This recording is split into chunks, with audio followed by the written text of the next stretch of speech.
Satu rumpun begitu hanya 2, kurang begitu bagus.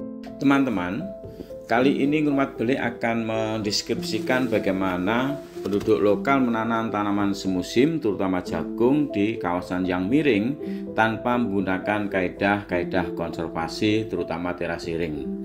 Kita juga memberi contoh bagaimana tanaman semusim seperti jagung juga bisa ditumpang sarikan dengan tanaman-tanaman tahunan seperti nangka, alpukat, kopi, dan lain-lain, sehingga kita tetap bisa mendapatkan pendapatan musiman. Selain juga kita nanti akan memanen tanaman tahunan ketika masanya. Karena petani tetap membutuhkan pendapatan dari tanaman semusim sambil menunggu tanaman-tanaman tahunan yang dia tanam. Mari kita lihat bagaimana perbedaan antara yang terasering dan yang bukan terasering. Nah, teman-teman, ini cara menanam jagung orang lokal di kemiringan ya, di kemiringan. Dan teman-teman lihat juga ya, hasilnya kurang begitu bagus ini ya. Ada dan kecil-kecil.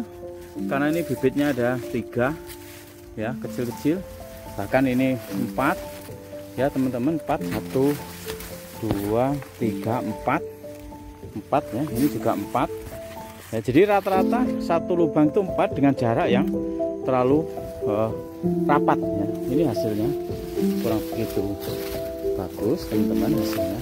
Ini penduduk lokal cara menanam jagung ya. Kita lihat coba yang agak hijau, moga-moga bagus. Nah ini, nah seperti ini teman-teman ya, kurang begitu bagus hasilnya. Nah itu kayak begitu ke atas sana ya, 1-2 saja yang bagus. Nah, ini masih jelek ya. Nah karena apa? Karena ini terlalu rapat, ini 1, 2, 3, 4 ini terlalu rapat dan jaraknya juga sangat dekat. Nah sehingga menjadi kurang begitu efektif dan tidak melakukan proses terasering. Ini tidak ada terasering sama sekali di sana ya, semuanya. Nah nanti akan kita coba bandingkan dengan apa yang kita kerjakan, contoh yang kita kerjakan. Nah ini bandingannya teman-teman, ini yang kita menggunakan terasering ya, terasering. Jadi ke sana terasering, maka kita lihat dan maksimal satu tempatnya ada 2 biji. Nah ini teman-teman bisa lihat ya buahnya. Nah ini buahnya cukup besar ya, relatif ini lebih besar daripada yang tadi yang teman-teman duduk lokal. Nah kita langsung memberi contoh teman-teman bagaimana cara menanam jagung yang bagus di tempat-tempat yang miring kayak begini ya. Nah ini coba teman-teman lihat itu. Nah ini bagus ya, jadi kita bisa jalan di teraseringnya ini gitu ya. Nah itu juga miringnya sama dengan di atas, dan teman-teman bisa lihat relatif jagungnya lebih besar ya. Nah ini juga teman-teman lihat, ini jagungnya lebih besar ya, lebih besar daripada yang penduduk lokal, dan sudah kelihatan sekali kalau lebih sehat ya. Nah ini juga teman-teman ya, meskipun ini memang ini baru pertama kita tanam, sebelumnya ini alang-alang ya, alang-alang. Nah relatif jagung kita itu lebih besar daripada yang ditanam oleh penduduk lokal, karena kita pakai metode terasering dengan jarak tanam yang juga kita atur tidak terlalu dekat. Setiap lubangnya tidak lebih dari 2 ya, tidak lebih dari 2 biji saja gitu, sehingga hasilnya menjadi optimal seperti ini ya. Ini bawahnya ini ada kopi ya, ini bawahnya ini ada kopi ya, di bawahnya ini ada kopi, teman-teman bisa lihat ini ada kopi ya. Sambil menunggu kopi ini besar, maka masyarakat masih bisa mendapatkan panen dari tanaman-tanaman semusim seperti jagung seperti ini ya. Nah seperti ini. Nah itu, nah sehingga apa? Tidak ada alasan kemudian konservasi itu tidak mendapatkan penghasilan. Nah ini kopinya ya teman-teman, ini kopinya ya. Jadi di bawahnya jagung itu ada kopi. Nah ini ya kelihatan sekali besar-besar teman-teman ya. Ya ini besar-besar bijinya. Ya kita lihat. Nah ini juga kopi ya teman-teman. Jadi di bawahnya jagung ini kopi sambil menunggu kopinya ini. Nah ini kopinya sambil menunggu jagung kopinya meninggi, maka jagunglah yang kemudian ditanam. Karena masyarakat lokal menanam jagung gitu ya, dan kita akhirnya kemudian juga menanam jagung bisa dengan kopi ya. Ini kurang bagus tapi hidup ya seperti itu. Nah ini juga kopinya teman-teman. Jadi di bawahnya jagung ini semuanya merata, di sana ada kopi ya.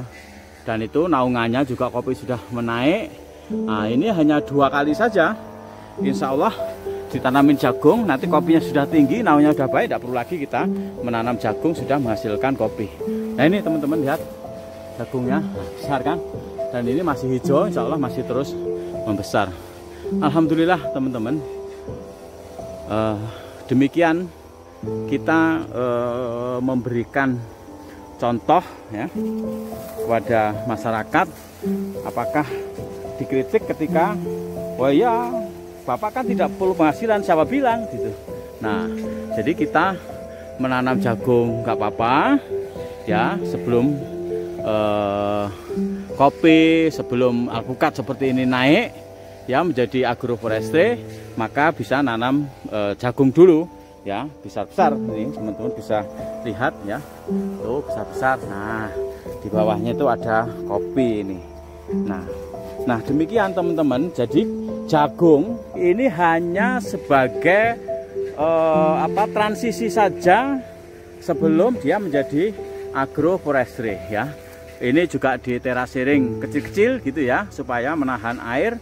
Nah nanti setelah kemudian bagus, baru setelah naik pohonnya, baru kemudian kita terasering yang bagus gitu ya. Nah ini sampai ke atas sana teman-teman ya, semuanya sampai ke atasnya. Alhamdulillah, moga-moga berhasil dan masyarakat bisa mencontoh ya. Ngurmat belik itu tidak hanya sekedar konservasi teman-teman, tetapi juga bagaimana mengajarkan kepada petani ya untuk bertanam yang baik. Sebelum panen menanam jagung nggak apa-apa, tapi harus di terasering. Kemudian di bawahnya ada kopi, kemudian ada alpukat, ada tanaman-tanaman buah yang lain.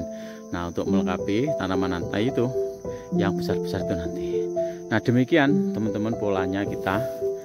Jadi diversifikasi dan ada istilah kami jembatan untuk menuju ke arah konservasi agroforestry full ya. Kita harus memperhatikan tetap kepentingan ekonomi masyarakat, karena mereka tetap butuh pendapatan harian ya, pendapatan dari menanam tanaman musiman.